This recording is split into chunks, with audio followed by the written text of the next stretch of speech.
Hey everybody, this is Steven. I've had a lot on my mind lately. I was thinking about the next video, and I wanted to present a topic that every one of us, the notion that every one of us has endured in life and encountered, and it's called tragedy. And so the topic for this video is going to be dealing with tragedy. Now, February 18th, 1989, my grandfather was gunned down in Frankfort, Kentucky, by a jealous boyfriend, because he was dating a woman who was actually involved in a love triangle. And so he was murdered, shot in the back of the head, and stabbed in the back, and he basically was murdered, and um, he died that day. Now I think about how old I was when I actually uh, heard the news. It was February 18th, 1989. I must have been in fifth grade, fifth or sixth grade, and I remember the sound of my mother wailing when she was delivered the news that her father had been murdered. Now, also later on in life, in 2004, my aunt Tina, she committed suicide. Now there are theories that something kind of malevolent was at play, but basically the understanding is that she committed suicide in 2004. She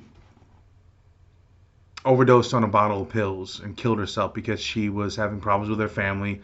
She had lost the communication between her and her sons. Her and her husband were estranged from each other, and I guess she just couldn't take it. I guess she couldn't take it, and I guess that she chose to take her own life because of the fact that she couldn't cope. And so tragedy is something that we all deal with in some form or fashion in this lifetime, and I think about the type of person that it shaped me into. Most of my videos have been based upon the notion of schizophrenia, but today I want to talk on something about tragedy. My grandfather got murdered. I had a friend in a previous video. I talked about Michael Brown, who rode his bicycle in front of a semi and um, ended his life because he couldn't cope with the pressures of youth.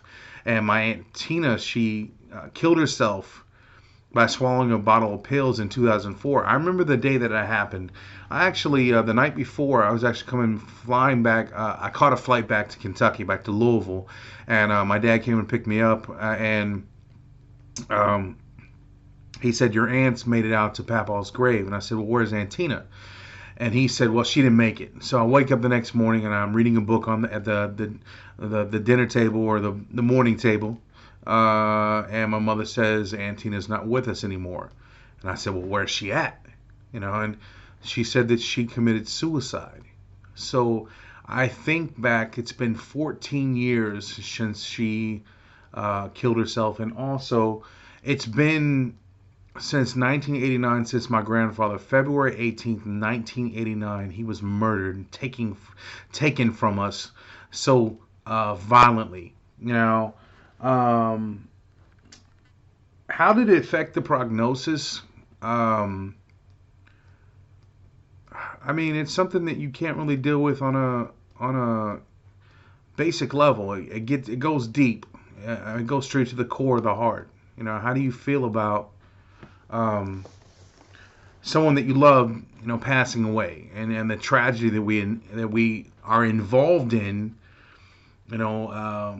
as spectators and bystanders of the notion of tragedy.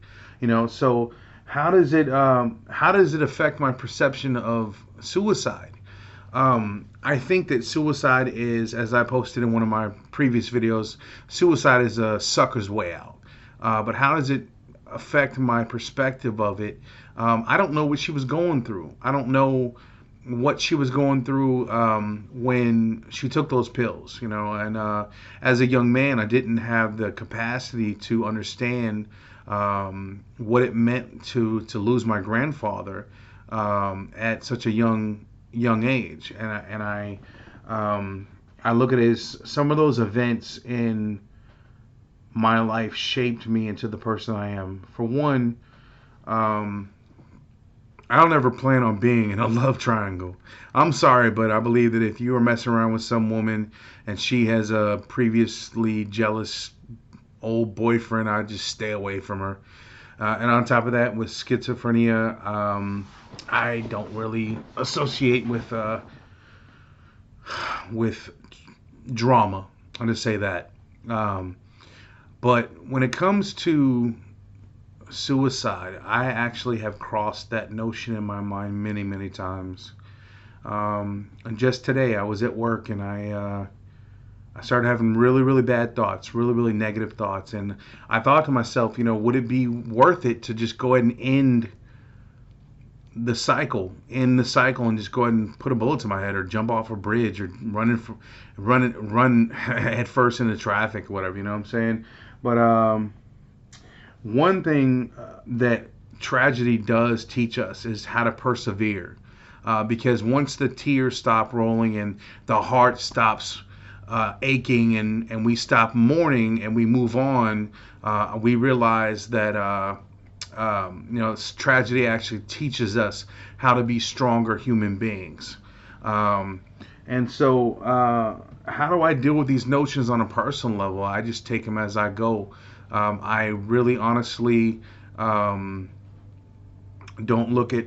I don't believe any man should take another man's life. I also believe that you should not end your own life prematurely, because you may or may not know what God has in store for you down the road. So if you take a knife and slit your wrists, or you put a gun to your head, or if you swallow a whole bottle of pills, you're really ending your life prematurely. And then I sometimes wonder, what was intended for your life? That's a very good question. Was that the ending of your life, or was it free will? Was the story written like that, or was it free will intervening and injecting into God's plan? I really don't know. I really don't know. And I don't have the answers, and I don't think any of us has the answers. When someone dies, when someone gets murdered, or someone dies, we all have questions that don't have answers to them, and sometimes we seek so desperately for those answers, and we can't find them. So how does this all affect my schizophrenia? Well, the sky is getting dark. The rooms are, the lights going. We're about to enter 9 o'clock, and the light in my room is diminishing.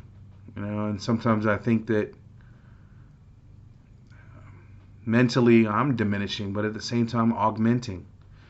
Because as I walk with Christ, as I walk with my people, my kin, and I love them, and I show them love, and I do my best to honor God, I know that I will never take another man's life, and I know that also I'll never take my own life. So how do we deal with tragedy? One step at a time. Peace.